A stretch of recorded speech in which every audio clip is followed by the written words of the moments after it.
पेडणे वाठारांतल्यान हुतात्म्या मनोहर पेडणेकार सरकारी विद्यालय आणि महाविद्यालया बेस्ट आउट ऑफ वेस्ट कार्यशाळा खास पालकां खातीर आयोजीत केल्ली। खुबशा पालकांनी ह्या कार्यशाळेत वांटो घेतिल्लो। ह्या कार्यशाळेंतल्यान विद्यार्थ्यांनी प्लास्टिकचो उपेग कमी प्रमाणात करूंक जाय हो हेतू धरून बेस्ट आउट ऑफ वेस्ट कार्यशाळा आयोजीत केल्ली।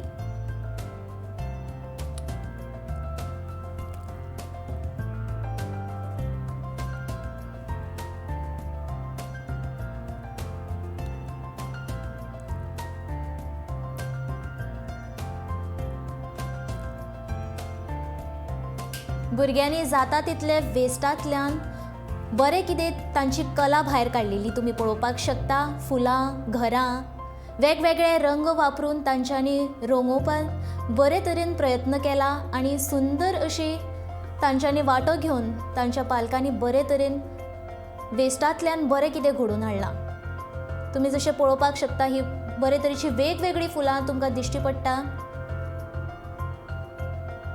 हे तुमी पासून घरा कडेन ट्राय करपाक शकता। तुमचे कडेन अशें कितें आसा जाचे कडल्यान तुमी बरें कितें चिंतून बरें कितें करपाक शकता जाल्यार तुमी घराय कडेन ट्राय करचें आनी तातूंत सजोवंक शकता तुमी तुमचें घर।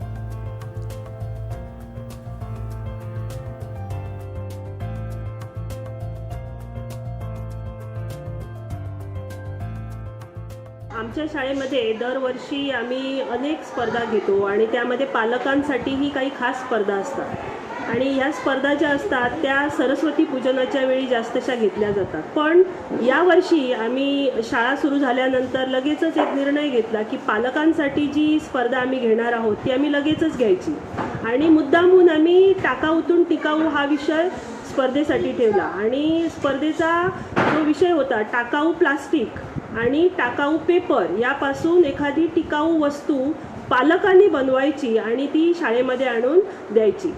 आणि ही स्पर्धा यावेळी ठेवण्याचा उद्देश असा होता सुरुवातीलाच की मुलं जी आहेत ती आपल्या पालकांचं अनुकरण करतात आणि जर आपले पालक एखाद्या स्पर्धेमध्ये भाग घेऊन काही गोष्टी करत असतील तर मुलं बघतील आणि मुलं प्रोत्साहित होतील आणि मुलं पण ज्या वेळी स्पर्धा असतील त्यावेळी उत्साहाने भाग घेतील। तर ही जी स्पर्धा झाली त्यामध्ये 36 पालकांनी भाग घेतला आणि हा असा उत्स्फूर्त प्रतिसाद आम्हाला ह्या स्पर्धेमध्ये मिळालेला आहे। कारण अनेक वेळा असं होतं की आम्ही स्पर्धा आयोजित करतो पण काही थोडेच अमुकच असे पालक स्पर्धेमध्ये भाग घेतात। पण यावेळी मला सांगायला आनंद वाटतो की उत्स्फूर्तपणे खूपशा पालकांनी चांगल्या वस्तू टाकाऊ प्लास्टिक आणि टाकाऊ पेपरपासून बनवलेल्या